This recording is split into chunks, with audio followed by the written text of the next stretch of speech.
I am Ann Coffey, and I'd like to welcome you to our November CAN meeting. I'm the CEO of CMPE and the coordinating host of CAN. So thank you for being with us today. Your presence is helping us stay connected, deepening our understanding of what is happening in our community and learning together. We believe that understanding is key to real sustainable change. CAN is a forum for nonprofits, social impact leaders, volunteers, and funders to hear about the most pressing issues and needs of our community. You'll hear from leaders across the region and experts from the field. And we have some very special guests with us today who will give us a different point of view of public safety and what it means to different groups, those with disabilities, women, children, and the LGBTQ community members. It's a place to learn about substantive issues that impact our work and our community in deep ways. In January of 2021, we kicked the year off learning about public safety from all different types of people. Last month, we heard from Black youth in our community, and it was deeply impactful. We've heard from policymakers, program leaders, the police chief, FOP, and others, many, many diverse voices. And this is our last meeting of the year. We will not be hosting a meeting in December. Instead, the co-host team will spend the remainder of this year compiling what we've heard and highlight the themes into a report that we'll share back with you early next year. We will kick off our January meeting reviewing that information and then spend some time working on how we as individuals and organizations can get involved in supporting safety for everyone in our community. You'll receive details about those meetings soon, probably around in mid-December. So we hope that you'll join us in January and that you invite your friends and colleagues to join us as well. As a reminder, we will be recording the program portion of this session. If we break out into groups, we will not report out, we will not record the report outs in the discussion during that phase. But if we remain a small group and we can have really rich conversations, we may just remain whole, whatever is going to work best for us at that moment. We ask that everybody stay on mute, but that doesn't mean you don't share your comments and questions. Please talk to the panelists through the chat and just light it up. As you may know, CMPE is committed to ensuring that our programming reflects the diversity of organizations in our community and the people in them. To make sure we understand who is here, we will put up a quick poll so you can tell us. The key data will help us develop a deeper understanding of which voices we are attracting, and perhaps more importantly, which voices we are not. Rest assured the poll is anonymous, and any reporting using this data will be in the aggregate only and will not contain any personal identifiable information. So I'm going to ask Merv to put up a quick poll, and if you will, just take a minute or so and just fill that out. Well, now it's my pleasure to introduce Ashley Parrott, who is one of the founding co-hosts of CAN. And she's also now the vice chair of the Center for Nonprofit Excellence Board of Directors.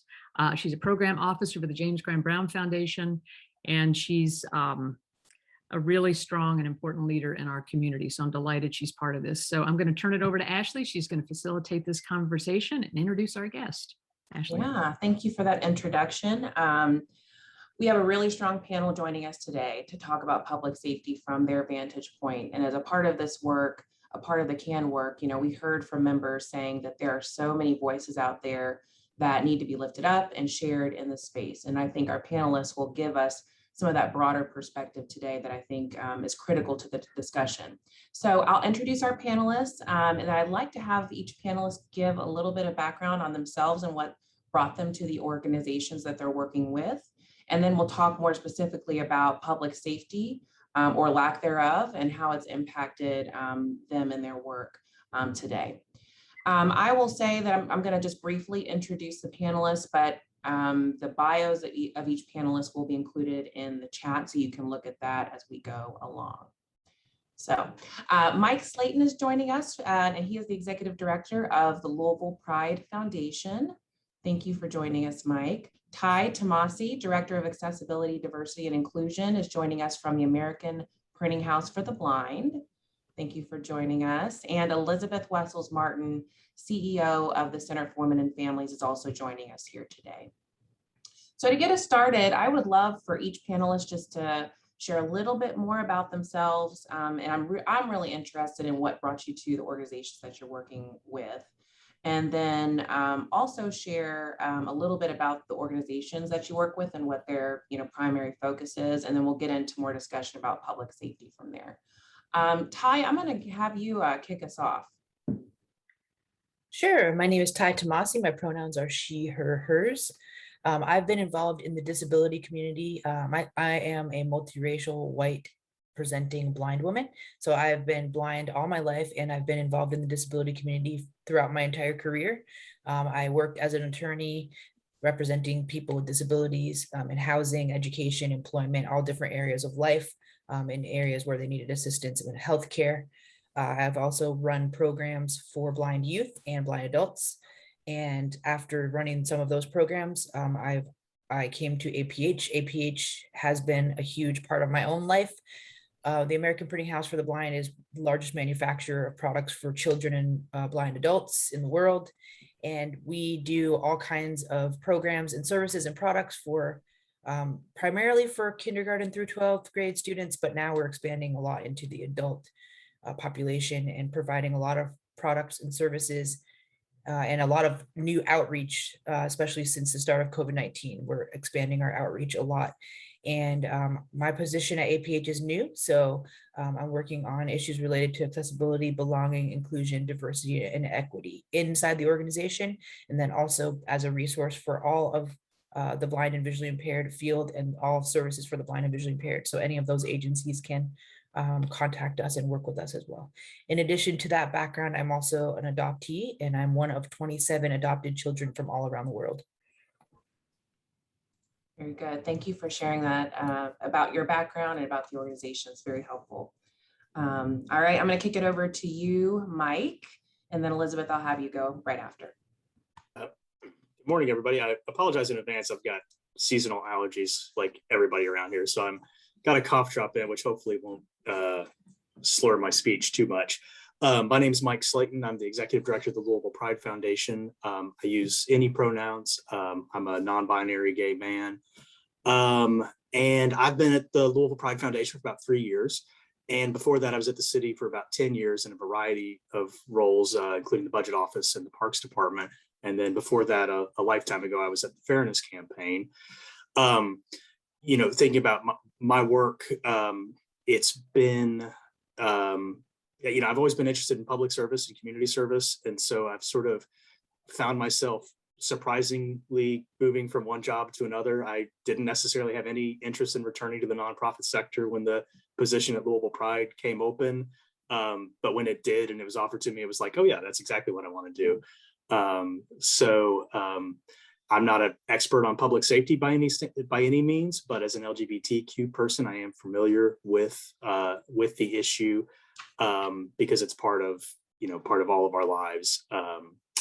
And I think that's about. I'm a pretty much Louisville native, so I think did that answer everything, Ashley? That covers it. Yeah. If people have questions, they will be asking. Please feel free as we go along to put your questions in the chat. And then, we'll be sure to plug those in as we go along. All right, Elizabeth? Yeah, so thank you. Thank you for inviting me to be a part of this very critical conversation. I'm Elizabeth Wessels-Martin, and I am Chief Empowerment Officer at the Center for Women and Families. Empowerment is a big, it's a value here at the center in terms as we empower victims of domestic violence. I'm an old graduate of the Kent School of Social Work. I've been a social worker since the mid-'80s. Have a long history in working in child welfare. Spent 28 years in child welfare. I worked at Brookline. I worked at Sunrise Children's Services. I worked in the psych hospital and did a little bit of private practice. I'm a licensed clinical social worker and have always been drawn for some odd reason to work with individuals who have suffered trauma as a result of violence. Did a lot of work in child abuse, sexual abuse, actually did some work with adult male sex offenders and did assessments for adult male sex offenders coming out of the prison system and testifying in court, which was an amazing learning opportunity. Also worked at hospice. So I've had some opportunity to work with those who have been at the end of life, which again, another very amazing experience. I love working with people. I love working in the nonprofit and serving individuals who are struggling with oppression, being marginalized, the trauma related to abuse, the trauma related to racism, and not having enough resources. When this opportunity came available and someone reached out to me and let me know that the wonderful Marta Miranda Straub was retiring and said, you know, you'd be great for this. And I had no intentions of being a CEO at that time. But I was very much drawn to it because of the work that I have done in family violence and working in child welfare as long as I had. So many, if not all of the children that I worked with had come from homes in which violence occurred. Either they witnessed it or again, witnessed it and experienced it themselves. And so this was, it was definitely, I knew a place for me to end my career and hopefully continue to make a difference for those who do experience violence. The center is the 7-county service provider for not only domestic intimate partner violence, but also sexual assault. We are one of 3 dual programs in the state. There are 15 domestic violence and 13 sexual assault programs across the state. We are subcontractors with the Cabinet for Health and Family Services. The center has actually been around for over 100 years, providing both domestic violence and sexual assault services to victims. It's come a long, long, long way. And we hope to continue to move forward in the work that we do, but we do provide services to all 7 counties. We have a 79-bed shelter. We're open 24/7. We never close. We never have. We were open throughout COVID and continue to serve those who were victims of violence. Very good. All right. Thank you, everyone, for that, for sharing with the group just your backgrounds, and that gives more perspective on where your all's vantage point comes from. So I want to get a little bit of your perspective about what does public safety mean to you, particularly from the organizations that you are, working for and the people that your organizations serve. A lot of people have different definitions of public safety, and so, I'm curious about what would your definition be and what does that look like in your workspace? So I'm going to just open it up to the group and you all can just jump in as needed. And if you don't jump in, then I'll call you out. What comes to my mind when I think of personal vision for public safety and the vision as a CEO is that everybody deserves to have relationships that are free from violence.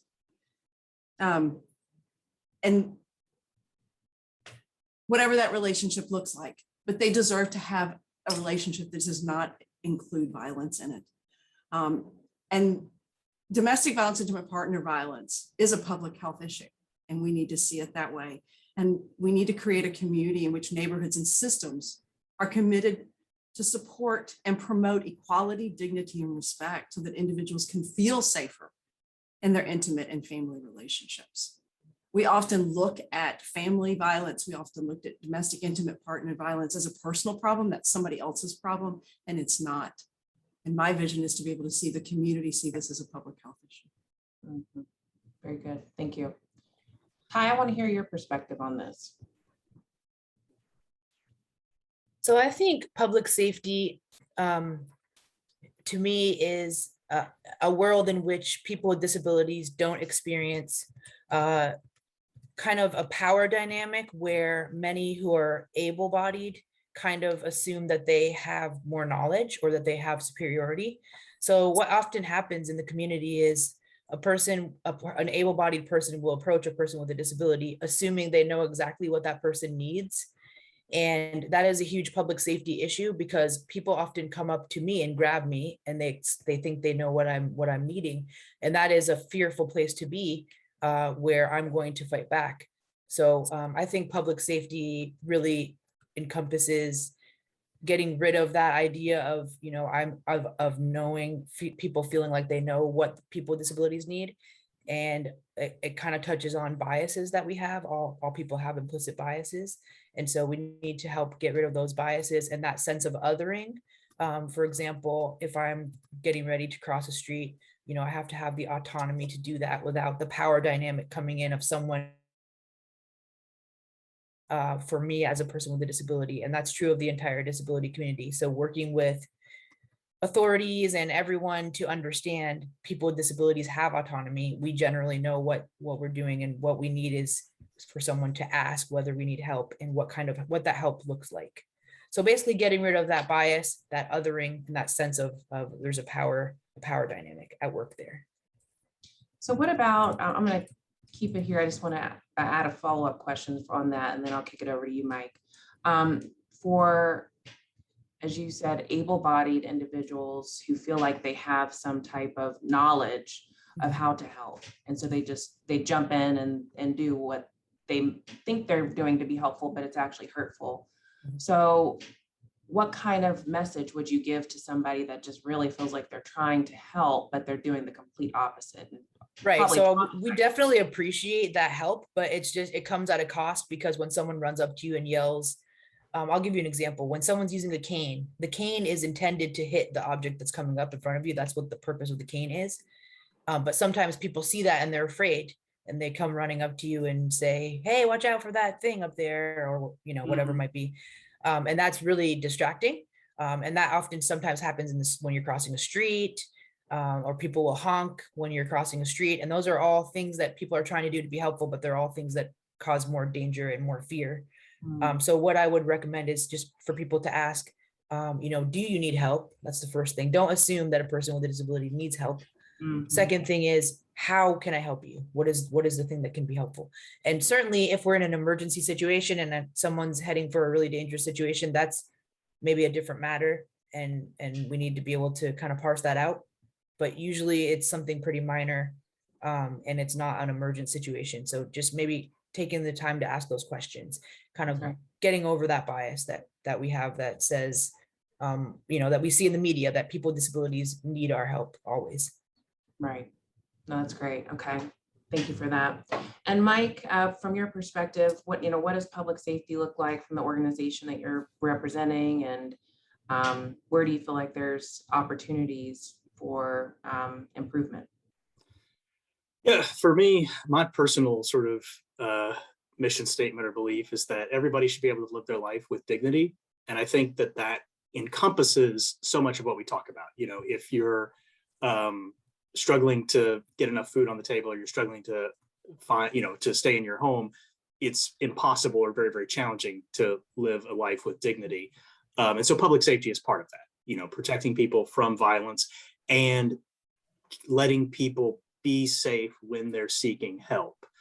And I think it's as Elizabeth said, this is a public health piece. I think people have become a lot more aware of how interconnected these issues are and how they all go down to root causes in the inequities in our society. And I think that's a great change that's happened, I think, in the last 10 years or so, that we don't necessarily have to explain as much. They still have a lot of education to do, but about how public safety is not just some issue that's floating around disconnected from everything else.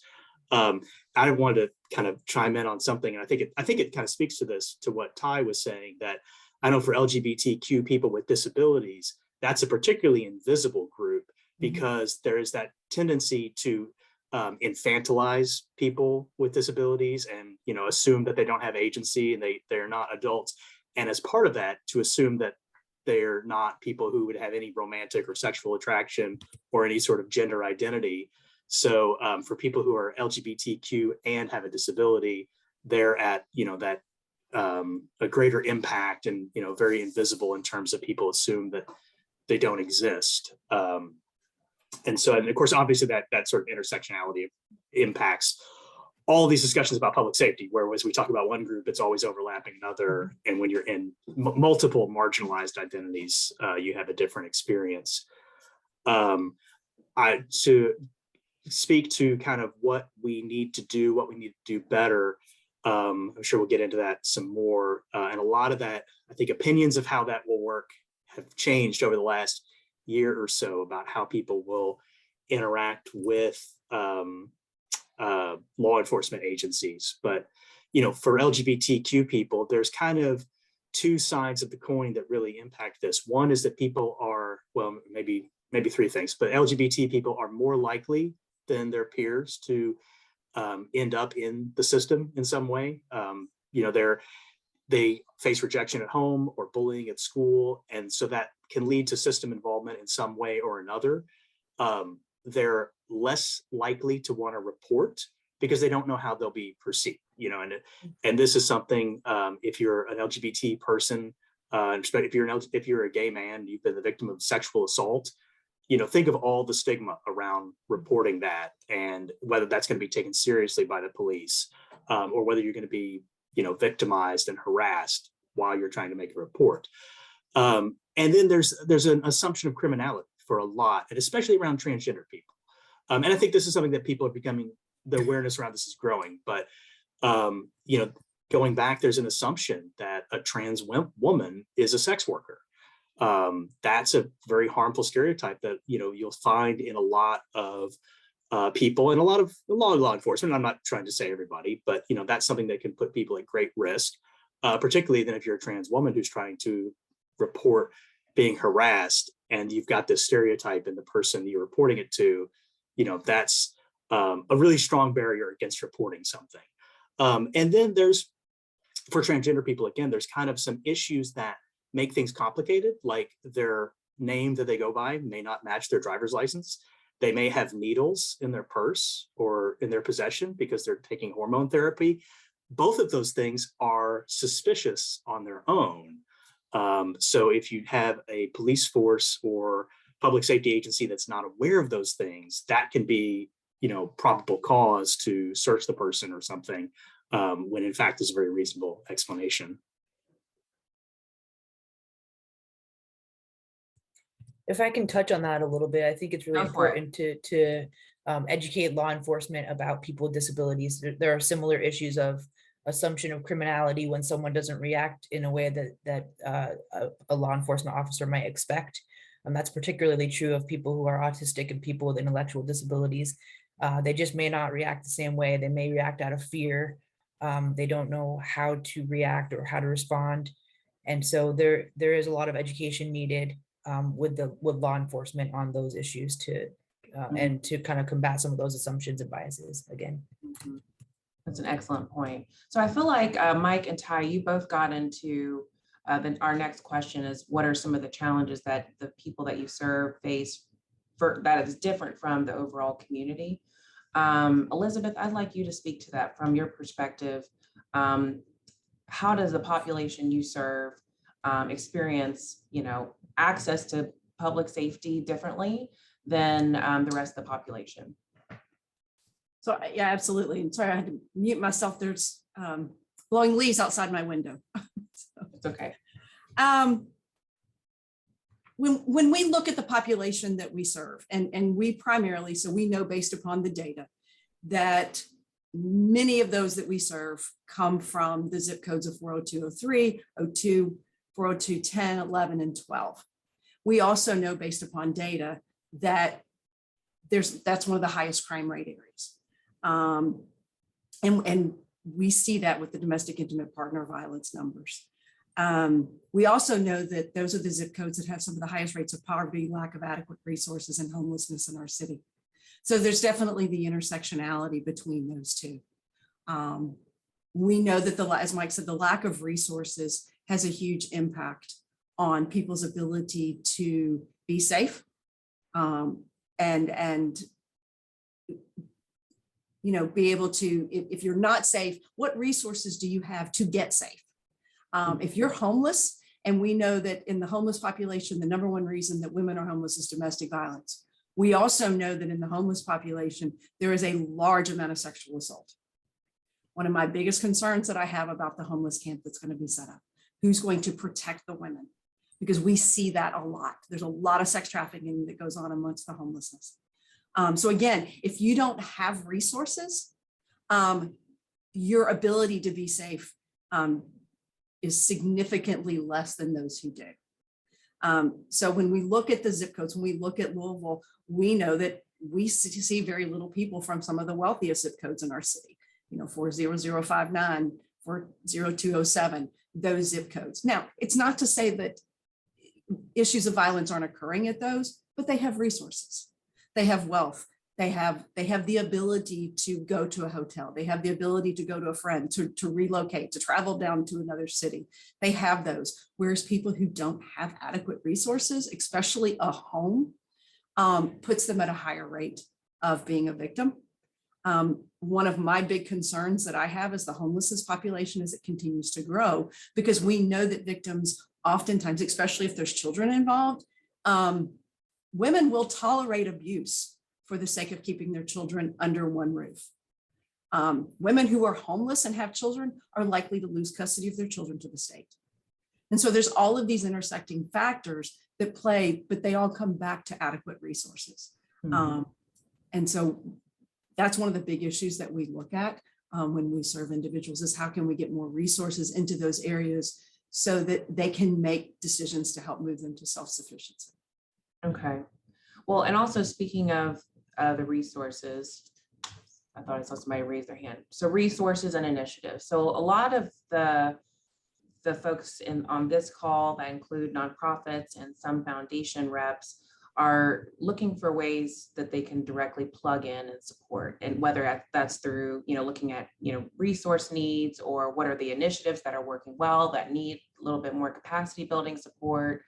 And then also thinking about, going back to Mike's comments about the ally, what can, people that say that we are allies of the LGBTQ plus community do to be supportive in the space without causing more trauma and frustration that sometimes unfortunately happens as a result of overreaching out or assuming we understand what that community needs. So that's a big question, but let's kind of start with what are the key initiatives that we should be looking at and paying attention to?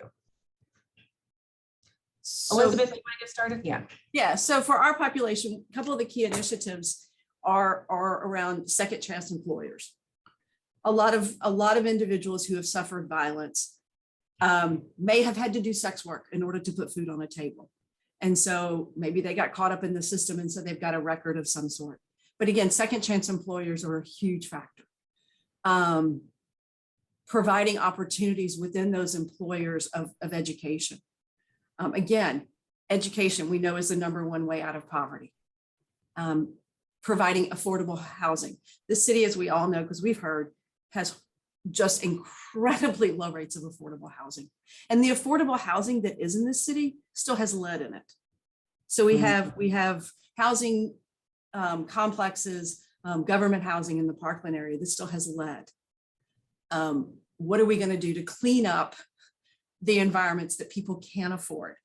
I could really go off on a tangent on that, but I won't, because there's the whole thing about as prices continue to go up, how are we going to meet the needs of those who don't have those resources? So the Louisville Urban League is doing a great job with employment. They're doing a great job with affordable housing and connecting people with resources. And I've had a lot of conversations with folks who are doing more second chance employers. We're having some conversation with Goodwill. They've got a great program in working with where individuals are, understanding that people who have suffered trauma are going to have difficulty trying new things. So again, how are organizations bridging with those of us in the human service world, having conversations and coming to us? That's one of the things that's really important, is recognizing that the individuals that we serve aren't going to easily just walk into some place and say, help me. So let's bridge that gap, help us to do a soft handoff to be able to work in partnership. I feel like I kind of went around, but it was just kind of touching on everything. Yeah. No, and going back to affordable housing, Mike, I appreciate your comment. Yeah. I mean, that's right on point, that that's an issue that I've seen is going so many places, and I'm like, and the only way that I know about the accessibility issue is because I have a stroller with my daughter. And I know that's not the exact same, but that's when, people do not pay attention to it enough, and it's a real challenge. So, yeah, I just we have two individuals in shelter right now, both who are in a wheelchair. Mm-hmm. So that's not uncommon. We have had many people who are visually challenged, hearing challenged, and who have suffered traumatic brain injuries as a result of abuse, who now are struggling with cognitive impairment. Wow. Okay. Well, I just want to just call out, we're doing good keeping everybody on the call. We have about 27 folks who are with us today, still our diverse group. And I did say, if you have any questions, put in the chat, but if you really feel like you want to engage with our panelists, feel free to raise a hand and we'll let you jump on in. So with that, Ty, I'm going to actually turn it over to you to talk about what are some of the initiatives that emerged in the community that you serve that you feel like people should be paying attention to, maybe even investing in, or volunteering for. Wonderful. Yes. APH has begun an Accessible Cities initiative to make Louisville the most accessible city. And as a part of that, we're contacting all different organizations, nonprofits and otherwise, to improve accessibility. So we're working with Waterfront Botanical Center, we're working with all different places. We're going to be working with the mayor's office and with TARC to improve accessibility, because one of the major issues of public safety is not being able to access different sidewalks or not being able to safely travel our streets. It's important to have pedestrian safety and pedestrian audible pedestrian signals for blind and visually impaired folks. So these are all kinds of things that we're working on. We recognize that one huge challenge for people with disabilities is navigating, especially people who are blind and visually impaired. It's very difficult to navigate sometimes without having information as to what is around you. And so APH is partnering with Good Maps. That's a partner of ours that we've been helping to work on mapping indoor buildings. So we use LiDAR to map indoor buildings. It's a lot faster than any other kind of mapping process that has happened before.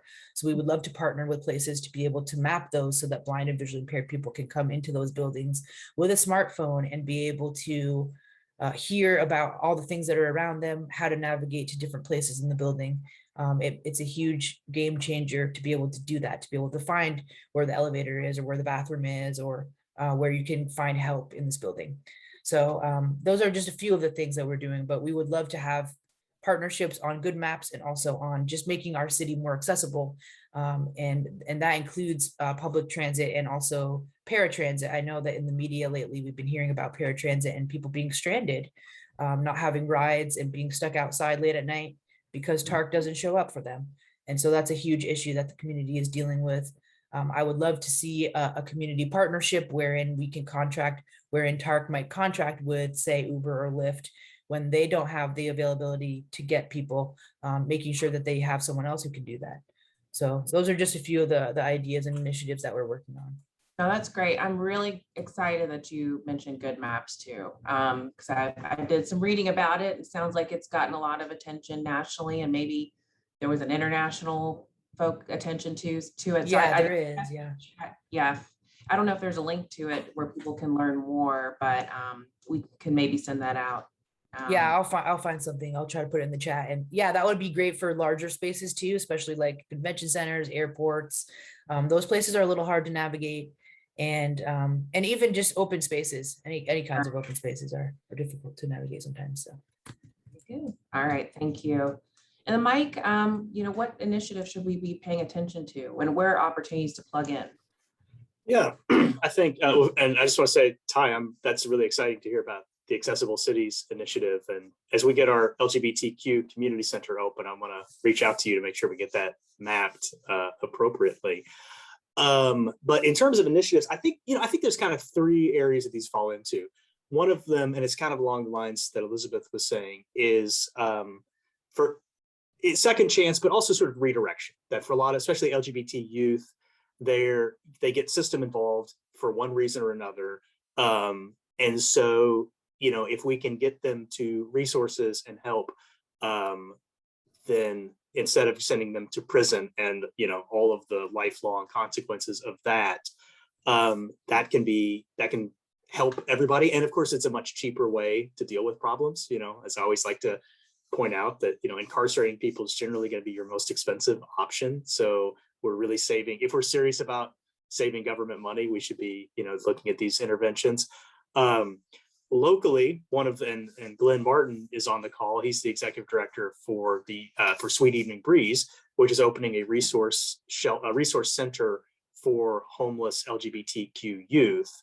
So that'll be, the sort of place where if a police officer picks up a young person who is homeless and maybe engaging some kind of activity that, or whatever the situation is, they might be able to take them to Sweet Evening Breeze or to YMCA Safe Place or something like that, rather than to jail. And I think obviously there's a lot of those initiatives going on. I'm not necessarily an expert on the different ones, but I think that shows a lot of promise. The second area is education of law enforcement and education of service professionals, particularly for trans and gender non-conforming people, that, if somebody comes in and says, this is my name and these are my pronouns, that respecting that becomes a huge, is huge. Even if it doesn't seem like that's what you would think that person's pronouns are, respecting that for that, especially young people, is shown to reduce suicide. If a young person has just one adult in their life that they can trust about their gender identity, that has a huge impact on their livelihood and their health. So educating providers about being sensitive, and then, like I said, kind of the specific things that a trans person with a needle on them is not necessarily an intravenous drug user. They may be using hormone therapy, so don't just assume that that's not necessarily a probable cause. And the third one, I think, is more, and so there are a lot of these education initiatives. I was looking. There is a college in San Francisco that has started an LGBTQ public safety certificate program for law enforcement, and they started that this year. So I think that's going on in a lot of these agencies. And I found the International Association of Directors of Law Enforcement Standards and Training has a policy booklet on LGBT issues, including some sample policies for police departments to use, which I was actually very impressed with, in terms of, like, if a trans person is incarcerated, proactively seeking to see, if you're in a sex segregated prison, where they feel most safe, and if they need access to medicine, if they need access to their medications and hormones and things like that. That I was very pleasantly surprised. Maybe I shouldn't have been so surprised, but that that organization had some I thought some pretty good model policies. But there's also this question of sort of like building trust between the police and marginalized people, which is something I think we would have talked about a lot more uncritically just a couple of years ago. Now there's a lot of people, of course, in marginalized communities and across the board that don't want to have any relationship with the police force. So that's something our organization, we have our strategic planning retreat, and that's one of the questions I'm going to have for our board is, what is our relationship going to be with the police, if any?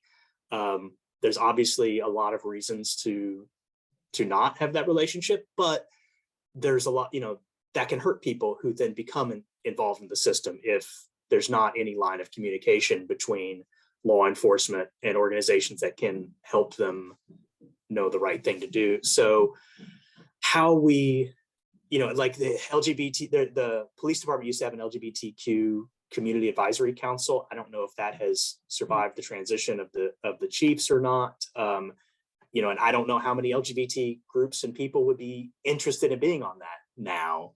So I don't know what the future of those sort of initiatives are. And I'll be curious to hear what people think about, how we, if we should be engaging with those, or if there's another way to do things. I'm going to open it up actually to the group to get some other folks to weigh in on this. But I'm really interested in just the personal experiences that you have, because I think it's different when you're talking about, here's the community that we serve. I happen to be a part of that community, but it can be, when you're talking about it, sometimes it seems like there could be a disconnect, but this is all very personal to who you are as a human being. And so I'm just curious from each of you, if you feel comfortable sharing, have you all had a direct experience where, you felt like, you felt incredibly unsafe, and that gives us perspective of how serious the issue is. So you shared some stories of some of the folks that you work with, but we would love to hear just any personal stories that you feel comfortable sharing. Mike, I happen to be looking at you. So if you're comfortable to start that, and then I'll turn to the others. I've been fortunate that I don't have any particular stories from my personal life, and I also, most people assume that I'm a cisgender heterosexual man when they meet me, and I have white privilege and class privilege, and so that has been part of this as well. To me, there have been some incidences of issuing reports with the police in a couple, and I'm trying to vaguely remember a couple of years ago. This is also back before I was sober, so there's some haze there, but of just making a report and the police not taking it seriously, or in one we were reporting a friend who we couldn't find, and at the time we were in Old Louisville, and there was something about and this was many years ago, but the officer was just like, well, there's a lot of gays around here. It's like, what, like, as if that was somehow he had been kidnapped by the gays or something. And it was, it was just like, what's going on in your mind? That's what you think. So that's for me, I'm very fortunate that that's been the limit of my negative experience. Okay. I'm going to ask the others to respond to that question. And then we do have a couple of folks who want to jump in and share some of their experiences. So Ty, I want to. I'm aware of quite a few instances where blind and visually impaired people have reported things to the police and have been discredited or discounted because, oh, you couldn't see the person who was involved, so you don't have any information. And basically anything that they reported was just, kind of set aside and was never pursued, just for the fact that they couldn't see whoever the perpetrator was. And that makes our community feel incredibly unsafe, and that our concerns are not taken seriously. There are a lot of different ways that we can provide information. It may not be from our eyes, it may be from a witness's eyes or the eyes of someone who's with us on a camera. We have different phone apps that we can use to get information from visual things around us. And even without visual information, there's a lot of information that can be used if police are savvy and wise to help us. And so when those kinds of things happen, it causes a lot of mistrust, similar to what Mike has been speaking about. Mm-hmm. Okay. I'm going to go ahead and get Kim Moore in here. She's been raising her hand, and I know she has perspective that she wants to share. So Kim, go ahead. Take yourself off mute and chime in. You're on mute. Okay. So, I was just sitting here and, so as a domestic violence survivor who's been sober 23 years with a gay daughter, formerly incarcerated, I just remember like when I called the police back in the day, when I was getting abused, they would come and act like it was my fault. And I'm just kind of like, you really, really felt unsafe. And even today, it's still the same way. So fast forward, I get sober and I go confront the police officer who I felt unsafe with. And so, I'm pro-police. And so one of the things that I'm seeing, and I'll say this really quick in this community is, if you're at a homicide scene, some of the officers are so cynical because they're so tired and it's just business as usual with another young Black kid laying in the street. And so I'm saying stuff like, if you can't be compassionate at this scene, you probably shouldn't be here. And so I'm having those conversations. And so every Friday, I sit in a shooting review with LMPD where we go over the homicides and the shootings for the previous week. And they have some compassionate officers in there, but still, yet and today, it's still like pulling teeth to get the community to be compassionate about the loss of life. Mm-hmm. So we have too much blood in the streets for people to have personality issues. So I just, being at the table, I just, now it's kind of like up close and personal. And I just want the city to be better. And I just told somebody today that guy that was trying to help that woman who was getting carjacked has been my friend for 35 years, and he lost his life trying to save somebody. Mm-hmm. And I just don't know when Louisville got to where it's at. And we can't arrest our way out of it. And we have to come from a position of compassion. And it's going to take all of us to work together and not against each other. So just really grateful to be able to do the work. And Elizabeth knows she's one of my favorite people. And the center saved my life. And, I went there probably 6 or 7 times before I really decided to leave. And I'll never forget a counselor telling me, you can't get better until you make a decision and you live with it. And so Mhm. I've made some decisions in my life and I'm living with it, and running a nonprofit in Russell where that kid got killed at the bus stop right by my office, and just watching the pain in that community. And so the chief says we got a gang problem. I say we got a pain problem. And until we address the pain in this community, our city won't change. And I just want to be part of the change. And I want to get in my sandbox and play with the people who want to play with me, and change people's lives one person at a time. So thank you, Ashley, and everybody who's on this call. I appreciate it.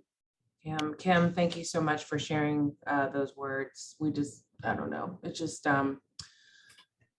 there's a challenge, it's challenge from every angle. And I appreciate your perspective too, because you always say you see the good, in police sometimes, there's some good ones, but then sometimes the bad ones make the whole system seem like it's going to crumble. I don't know if that's the best way to say it, but it really has a negative impact on the overall system. So, what are you gonna say, Kim? I just want to say really quick, when you said that, this is something that really, really happened. And I just went crazy at the police station. So we brought kids together called in this group, and they were 12 to 17 Black kids. We only had 2 white kids. They were from Trinity. And so we had this white police officer. So for the Black kids, he's like throwing chicken sandwiches across the room, waters. With the white kids, he walked over, handed them their stuff. And then he said, "What are you in trouble for?" And the white kid said, "Stealing at Von Myers." He said, "Don't be like them." And so I just had to walk out of the room because I was going to lose my mind. And so he made the mistake of coming out of the room to ask me what was wrong. And he retired like 45 days later because I was not going to be quiet about that. I was going to take it to the whoever. And he's apologized since then. But just imagine being a young Black kid, already no family support, and these people are supposed to protect you, and you don't feel safe with it. It's too much. I agree. Deborah, I see your hand raised, so jump on in. Kim, that made me emotional. I don't know if I can talk, but I work with, as you all know, with gunshot and stab survivors and those living in a high risk of violence. And so when Mike talked about working with people should be able to live with dignity. And that is something that I experience with my participants, is that, when they're applying for benefits or when they're trying to get into a program, they're always seen like the bad guy. I mean, I have a young woman who is 19 and has a child, and she, and she's fully disabled, waist down. And so she's struggling to be independent, but they cut her food stamps off. They keep cutting them off, and so I just, this month, for some reason, my participants have struggled with just being able to take care of themselves. And, especially those who are wheelchair disabled, they only get a small amount of Social Security disability. And it's just a challenge. I mean, the dignity is not there. We talk about the police, but those who provide services, they also need to be trained. They need to understand, and they need to realize that everyone who needs benefits is not trying to run a game on the system. And so, that's the worst. That is what has been breaking my heart. And so that's all I can say right now. This is Ty. I completely agree with that, and our community faces that a lot. And there's a huge stigma even within providers of services as to, this whole thing about people gaming the system. It really needs to stop. It's really, people want to get jobs, and then they face all these kind of barriers, and there's a lot of different things in the system that are holding them back. I appreciate you bringing up that perspective too. It's challenging trying to navigate the system to get the support you need anyway. And so, go ahead. And I also want to add, I work with a lot of young Black men, and they have self-esteem, and they sometimes won't ask for what they need. because they will actually say, well, I'm a man, Miss Deborah. I don't want to ask, sometimes I find out, after the fact, and they will need something and they're like, well, I'm a man. I'm not supposed to ask you for anything. I'm supposed to figure out how to do it and figure it out. And so, these Black men who are struggling, disabled, suffering from trauma, people forget that they are men first and that they have dignity and self-respect and they have pride. And, sometimes that's not how they're looked at because of the color of the skin and because of what happened to them. They're already put on one of the lowest levels in society. And that's another, we're talking about, being safe. That's something else that I think really needs to be addressed, because not everyone who got shot is not a criminal or had street or criminal background. Some people are just victims of circumstances, or some people are just in the wrong place at the wrong time. But that was just another point I wanted to make. Thank you.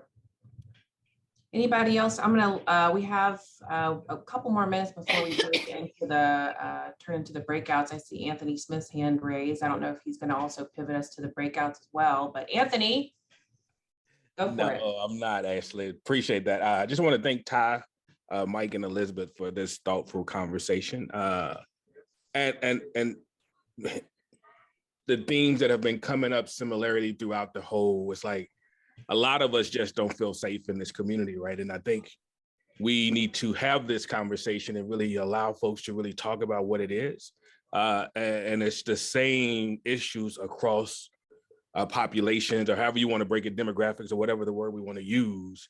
And until we can all have this kind of conversation and see the similarities and really start thinking about what public safety really is and what do we need to get there. So I just think these conversations are very important. And I was going to suggest, I sent you and Anna a text, that we actually just keep the conversation here instead of breaking out into the canned groups, because I think there's a lot of openness that's happening right here in this circle. And I think folks feel safe enough to have the candid conversations already. But I just want to stay here if we could. But I just want to again, it's like there's so many things that came up for me today that some I had no idea. When Ty was talking about how folks run up on folks when they're trying to be helpful, and we think we're doing one thing and we're actually doing another, and I think that's consistent. That goes back to even what Ms. Deborah said around how we handle and deal with young Black men. It's like we think we're being helpful, but we're really being harmful, and we never really stop and think about it because we never hear the other person's perspective. So I just want to thank the three panelists for this.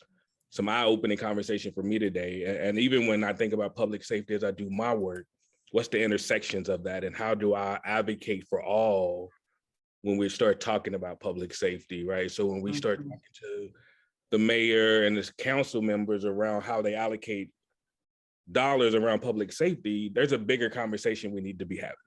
Right. And we're not having it as a community, and we need to shift our focus and how we talk about stuff and how we add and how we all advocate together, right? So if I'm in a space, my conversation cover all, or I'm not having the right conversation, right? When we start talking about public safety, right? And what that means and how it impacts all of us. So I know it's a lot of rambling, but I just want to thank you all for opening up and sharing and saying yes to the invite, but then also just being real authentic of who you are and how you show up and helping us and helping me become better as I advocate for public safety, not just in Louisville, but across this country. So thank you. Thank you, Anthony. And I think Ann and I were talking about whether to do breakouts, but I think with your suggestion, we can definitely keep the conversation here and open. I do want to throw out a question, but then I just want to keep the dialogue going with the group, and whoever wants to jump in, just jump in so we can just talk about the issue is, from the nonprofit community perspective, like I had mentioned before, and even, some foundations, what are the different ways that nonprofits specifically can assist? What potential partnerships would you like to see? And I'm talking to the panelists, but I'm also talking to everybody on this call.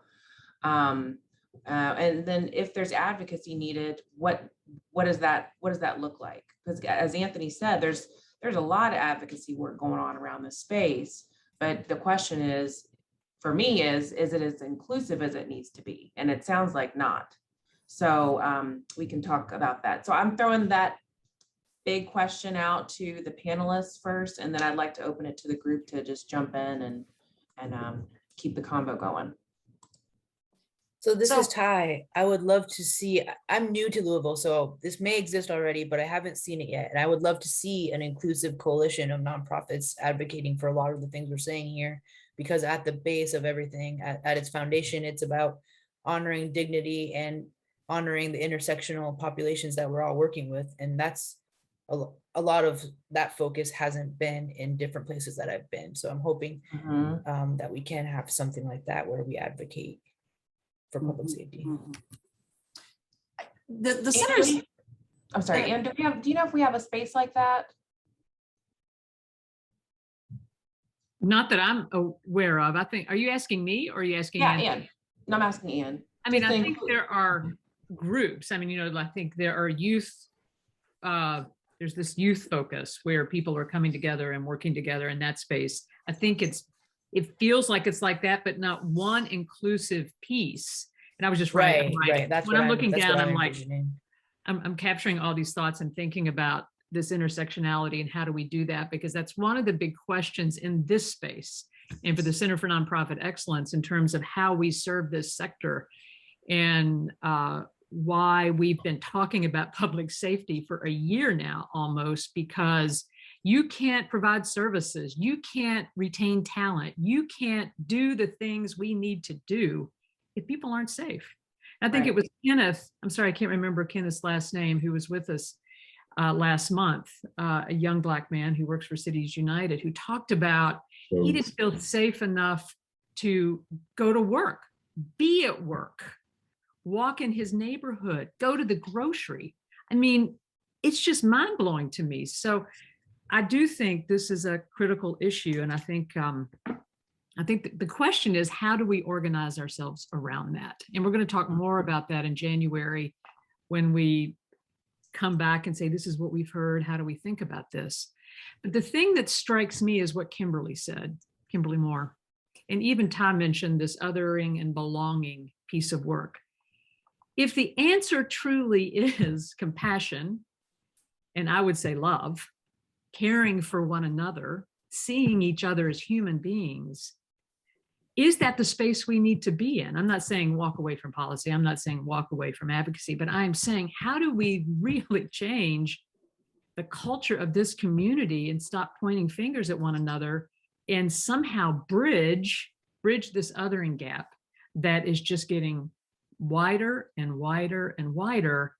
And it terrifies me. I mean, you know, it's we talk about it either in the space of our democracy crumbling, or the different isolated groups that are living in fear, and all the other complicated issues we're facing as a country or as a world. So I don't know, I'm sorry, this is all the stuff I'm just spilling it out, but I'm wondering, how do we create, real compassion, love, and seeing every single person, whether you agree with them or not, that they are human beings and they're afraid, and doing the best they can. So I'll stop there. So thank you for giving me that moment of therapy.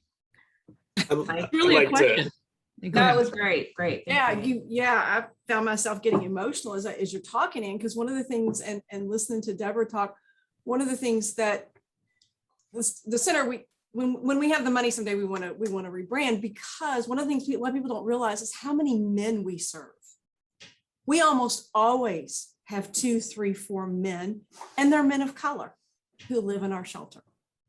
You know, and oftentimes their stories are as, if not more horrific than some of the women, because it took so long for them to say, I need help. I'm being abused on a regular basis. When we did Speak Their Name, which is an annual event that we do to honor those that have lost their lives, we recognized 4 men who lost their lives to domestic violence. And so we're seeing an increase. And of course, the Lgbtq community has been hugely impacted. But Anne, as you were talking, it brought tears to my eyes, because I know how difficult men of color specifically have to, again, as Deborah said, reach out and say, I'm a victim. Mhm. and I'm being abused by a woman. Mhm. And we need to have a place where anybody can say that without judgment. So thank you, Annie. Mike, I saw you wanted to jump in. Yeah, and I just want to kind of speak to what Elizabeth just said, because I know somebody who's a transgender man of color who has been a victim of domestic abuse, and just imagining what the challenge is. You've navigated your life as a woman, you've transitioned to be a man, and then for any man, for anyone, it's difficult to seek that sort of help for domestic violence, but for men, for all the reasons we know. And then for a transgender man, that's got to feel like you've taken some step backwards, or, so all those challenges that are in our culture. And Miss Deborah was so powerful with what she was saying about people who are in a position to be helping people access benefits are treating them like they're the problem, like they're the enemy, like they're trying to steal. And that, of course, is so ingrained in our culture that I find myself sometimes, having to like check that thought when I'm watching a news report or something. But I think, it comes down to treating people with respect.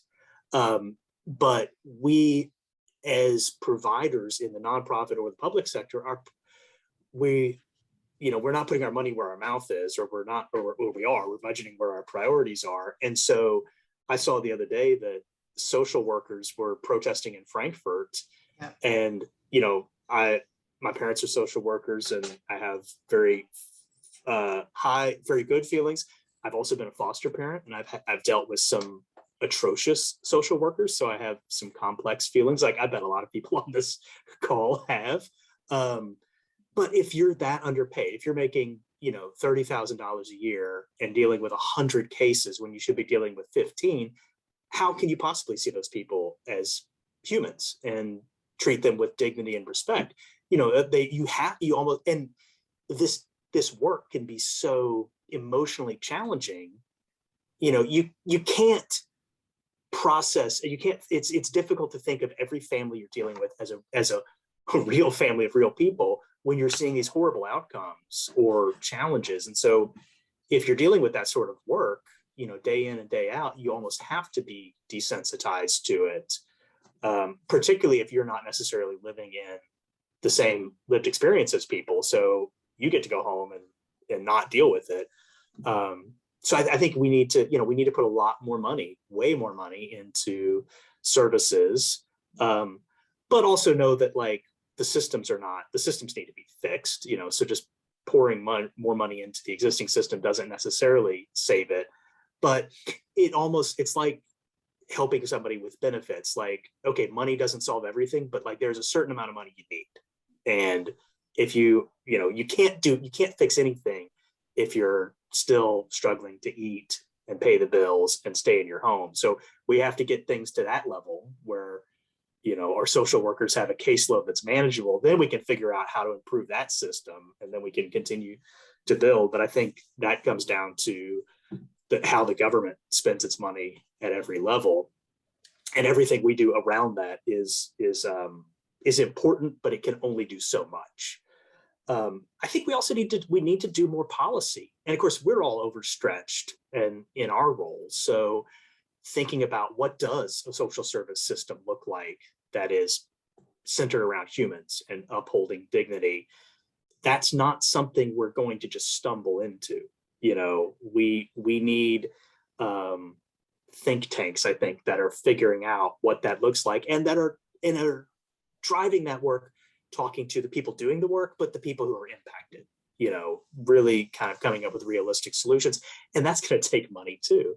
I'm a very cynical person, as people who know me personally will know, but I sometimes think, we do these things and none of us really know how to fix any of these problems.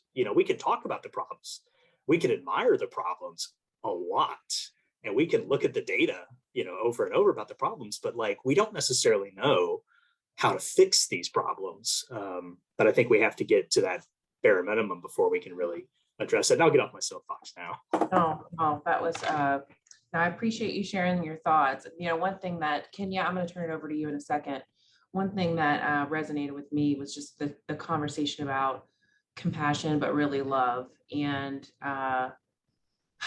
the systems can be broken and the systems can't be, then they eventually could be fixed.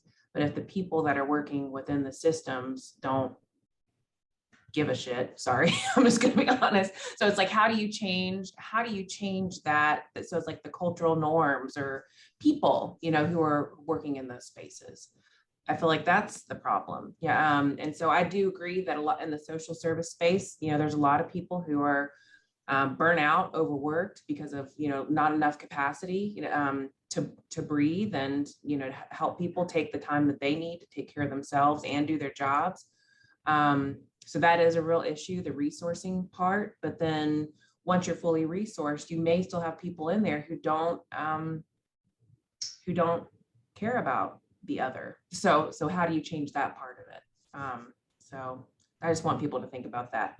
Kenya, I'm going to kick it over to you because you've had your hand raised for quite some time. Jump on in. Good morning, everyone.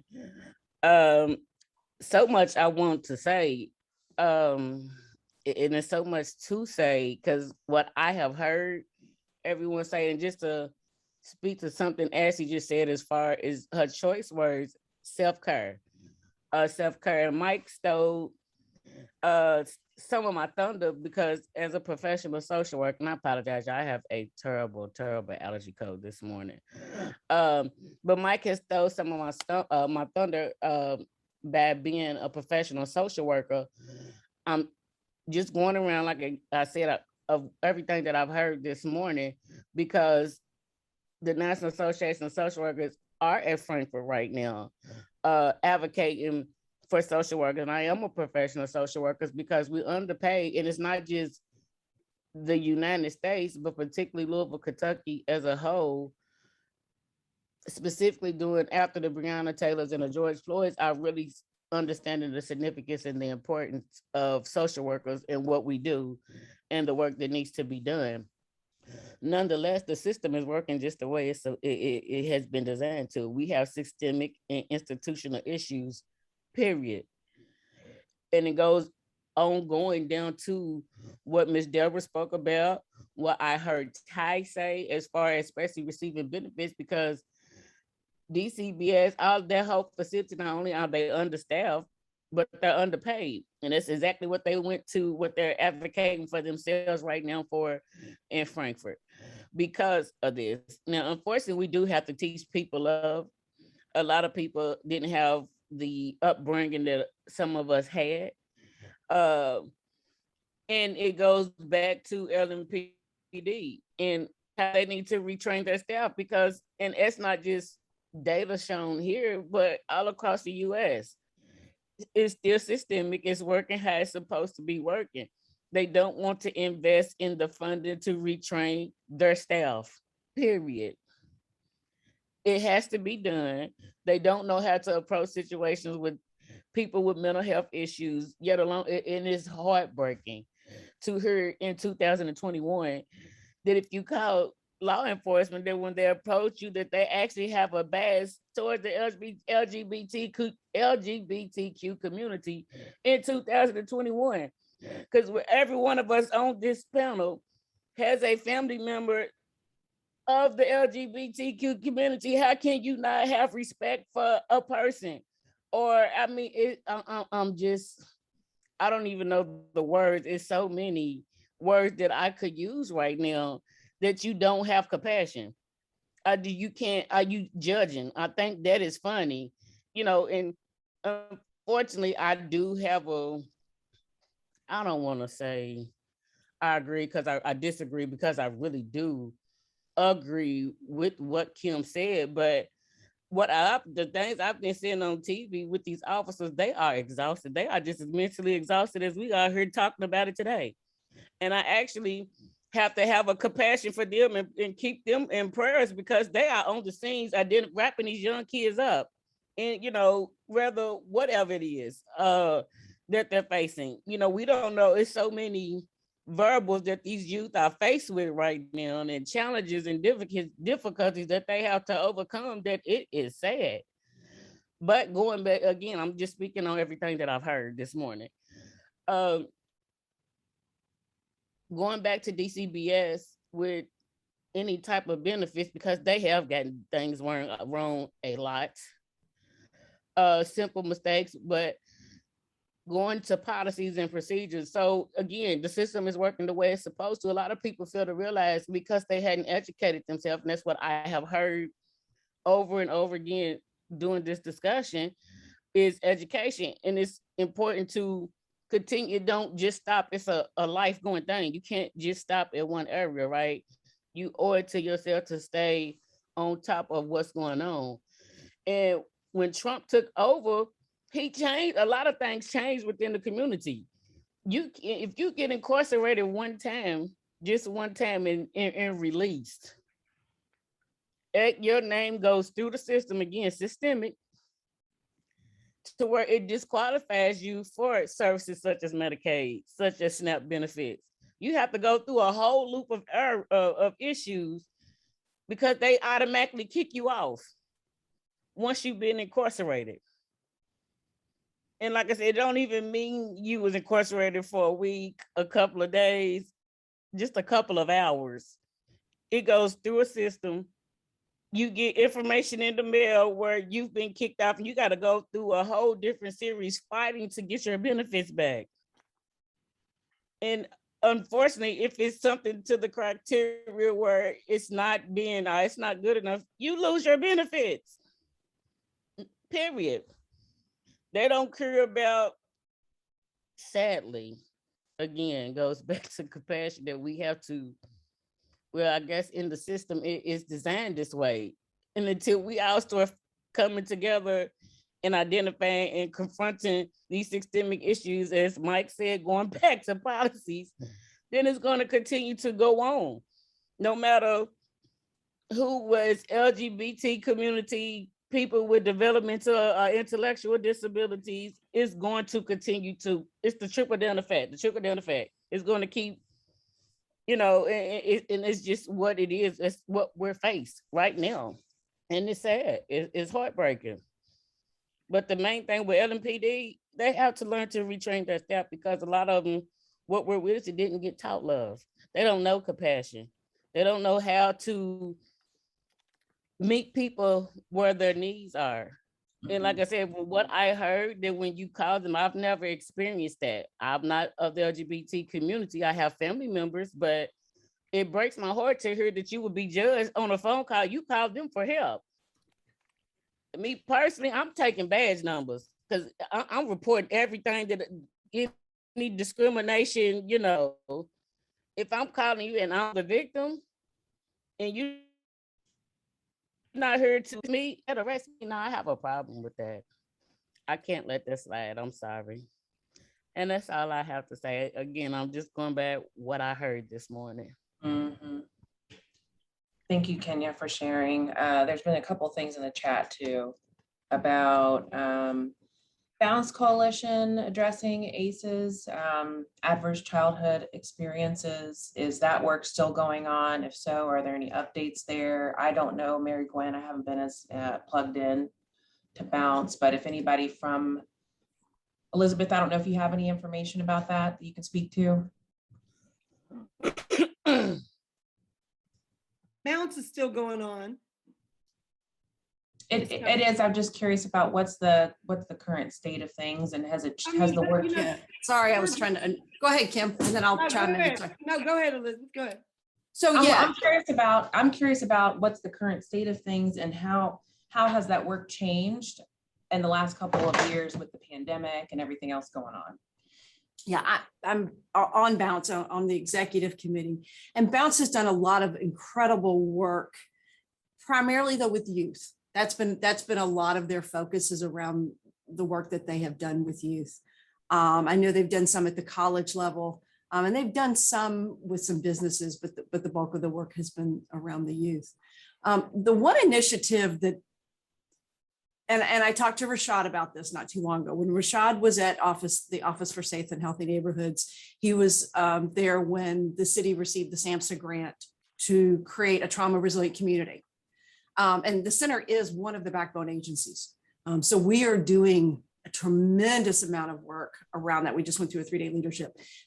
And the idea behind that is that all 13 of our organizations will come out into the community and start training to create resiliency and compassion, and just totally change the culture of how we interact with each other, how we talk to each other. Because we're doing that work internally, and that is the lens in which we do our work. It's hard. Not everybody buys into it, I'm gonna tell you, because it goes against the patriarchal format of how we run businesses. And it really changes the way that we treat each other in terms of being accountable for those of us who are in positions of privilege, and seeing each other as equal and seeing each other as humans. And so I don't know where the office is of making sure that this 5-year initiative is moving forward. Like I said, I talked to Rashad not too long ago, and he was really concerned. He had heard that it was kind of fizzling out. I can tell you the center is still very much committed to being a part of it. And Bounce was a huge part of that originally, I know. So I'm probably asking more questions than I'm answering, but I know that the Trauma Resilient Community Initiative was one of the tools to be able to address these issues of racism and judgment and disparity. I just want to jump in really quick just to kind of just give you a scenario of, can you let him in of what the temperature is in this community? And so I just took a young black kid. I took a young white kid to get an apartment, gun charges, violence on his record, all of that, because we have some Section 8 vouchers from the city. Went to a management company and they was like, oh, we'll give him a second chance. I took a black kid there, same charges. They didn't want to house him. Wow. They did not want to house him.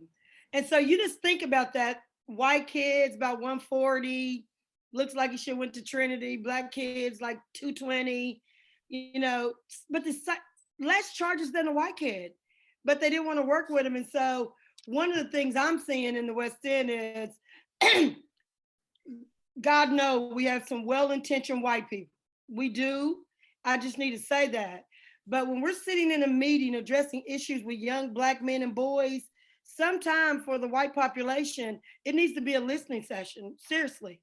Like I told a white lady the other day, we were sitting in a meeting and we're talking about poverty. And she's like, y'all keep talking about poverty and these kids growing up in poverty. I grew up poor. I said, you grew up poor, but you didn't grow up with people shooting at you. You didn't grow up worrying about where your mother was at because she'd been out using drugs all night. So I understand that you grew up in poverty, but you didn't grow up with the circumstances today. And she was very mad at me. And so she invited me to lunch this week and we had a kumbaya because she's in a big position in the city. And I said, I wasn't trying to humiliate you, but your level of poverty in rural Kentucky 30 years ago cannot equate to the level of poverty in West Louisville in 2021 under no circumstances. And we just have to speak truth to power. And I think people are so comfortable playing it safe. Like Anthony said, we need to have a serious conversation. People don't want to have a serious conversation about what that looks like. They just don't. And we have to. Well, and one of the pieces, Kim and everybody, about trauma resilient communities is about, it talks about trauma related to everything. So structural racism, organizational racism, individual racism, and the trauma that has come from that. And those are some of the really powerful conversations I would love to see people have. But let me just also say that I want to see more of the for-profit companies stepping up. Being a non-for-profit as long as I have and being a part of the Human Service Coalition here, we run the starvation cycle. I mean, we're working as hard as we can to keep our heads above water. And I want to know where the for-profit companies are going to step in and be a part of these conversations and share what they have. Not asking for handouts, but we're doing the hard work. They're doing the hard work. They've got more resources. And so I really challenge them to step up and be a part of the solution and not just come in as the savior. We don't need saviors. We need partners. We need allies. I'm tired of people thinking that they know better because they have more of something. Be an ally. That's good. Okay. We're at time. One thing I will say is, okay, Glenn, I think you want to jump in. I want to say real quick that as it relates to funding, I'm sure you all are seeing the news reports about the underinvestment in violence prevention, and whether it's in the Office for Safe and Healthy Neighborhoods in the city or in people who are on the ground doing the work, it's just been under-resourced for way too long. And so there's a lot of organizations, I think nonprofits and foundations who are, looking at this closely. But just wanted to note, there was a big package that was for public safety. Looking at it, it seems like there are some gaps in, what was passed. So I don't know if we would pick that back up, next year, but I just wanted to note that there was some funding passed, but that's not going to be enough to resolve the issue from a holistic community perspective. So Glenn, did you want to jump in? And then you'll be the last one before we move to close. Sure. So actually, I was all ready to roll here. I had these thoughts on my mind, and then you sort of, I took my energy away. So I'm going to try to pull it up. And so let me just say to everyone, I've been sitting back and I've been very quiet, and I've heard and I've learned so much through today's meeting. I've been woke, if you will, in a lot of different ways based on the various comments I've heard people share and or experiences people have talked about. For me, my life has been quite different, and I've been put in a position where I've been able to see things on both sides. And I lived in Philadelphia for 30 years, and then I moved back here to Louisville. And over the last 2 years, I've been involved with Sweet Evening Breeze. And I've been on a lot of different calls, and I've heard different comments and different shared experiences about public safety and or people feeling uncomfortable with with the safety services in Louisville. And, just in the news alone, you see so much going on, and you question, how things are being handled and what our youth are dealing with in their communities, and how they're, what their struggles are like, and all of these different things. And so I want to share with you all that I'm still learning about Louisville. I'm still getting my head around all of the variable situations that people are dealing with as it relates to our various communities, whether it be the LGBT community, which, is a big part of this demographic that I work with, or if it's our Black youth, our men, our women, our single family home parents, and all of these. I just feel like there's so much for me to learn and so much for me to put my head around as it relates to these different populations. So I really appreciate the comments. I also just want to stress that, and it's very important for me to say this, after hearing from the different panelists and the other individuals on the call, that we're all in different places, particularly how we see and how we interact with safety, how we interact with our various demographics. We all see this in different mindsets. And for me, it's the more you're involved, the more you're in it, the more you learn, the more you educate yourself, the more you educate others. And I think what this has done for me, this meeting per se, has really inspired me to do more and to be involved more and to just learn, get out and learn firsthand what's going on in the various communities, so that I can get a clearer understanding of how our youth see us and how we see and interact with them.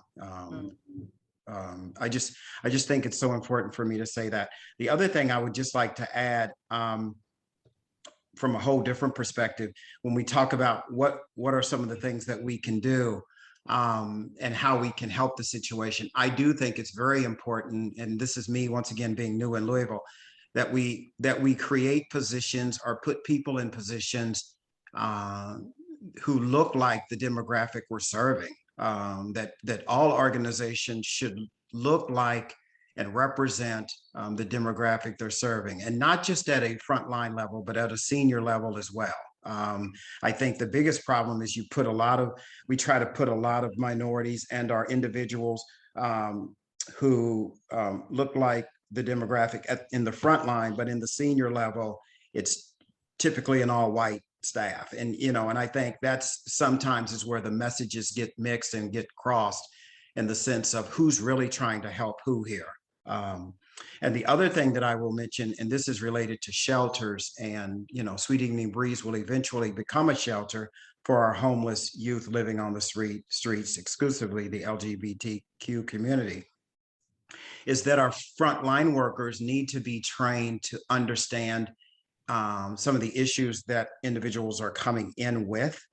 We have public safety officers working in homeless shelters. We have individuals who are just looking for jobs, working in all of these different places, but we don't understand and know the various backgrounds that they've had in training. And they're the frontline workers sometimes dealing with these individuals who are coming in firsthand. And I know for LGBTQ, particularly trans individuals, that frontline worker is what's key to making them feel comfortable or making them say, no, I don't want to be a part of this. So I would just ask that these are some of the things that we look at as well. Thank you, Glenn. I really appreciate you sharing your perspective, and we hope to see you continue to engage. Is this your first CAN? I think so, actually. I think so. Well, keep coming back, because we definitely need your voice. Thank you. Okay, so we are pretty much at time. So I'm going to thank the panelists for sharing perspectives, your personal perspectives, and then also the work that you all do with your organizations and how we need to prioritize these populations when we're talking about, public safety. There's been a clear miss here from my perspective, so that needs to change. I'm going to turn it over to Anne to give us some information about next steps and close us out. Thanks, everyone. Yes, double thanks to our panelists. I appreciate you. We all appreciate you being here. I also want to give a shout out because it's been a long year. And I want to thank Anthony Smith and Ashley Parrott and Ed Cordes for being in the space of organizing these meetings and thinking thoughtfully about how do we bring this safe space? How do we bring the topics that really we need to be talking about it in an authentic way? So big shout out to you all. I really appreciate the time and energy you both have spent. So we're not having the meeting in December, as I've said. We're going to spend that time bringing together all the voices and thoughts we've heard over the past year. And then we're going to even try to map the ecosystem of public safety on some level, not deeply, but just what do we know and what's happening and what's not happening. So in January, hopefully we'll get that out to all of our CAN participants in the community before our January meeting. But if not, you will definitely see it in the January meeting, and we'll start taking a deeper dive in this question about, okay, our bias towards action. What does that really mean? And of course, all that is rooted in understanding. The more clearly we understand this challenge and the more open we are to learning and bringing other people into it, I think the more success we have. I dropped in the chat the Othering and Belonging Institute by John Powell. If you're not familiar with that work, I invite you to check it out. It's about how do you bridge with those that you don't agree with or can't see eye to eye with. But that's the work I think ultimately we're all going to have to be getting into. So anyway, I want to wish each of you a really special holiday season. We're here. CMPE still got a lot of programming going on. And just to tell you a little sneak something, early January, we're going to be having a very special event to let this community know that all about the new CMPE, our new vision, mission, and values, our new look and feel, and how we're going to better represent you, hopefully, and engage with you, and how we turn this community into a more generous, open, and powerful place for all of us. So bless you all. Thank you so much. And we'll see you in January, if not before.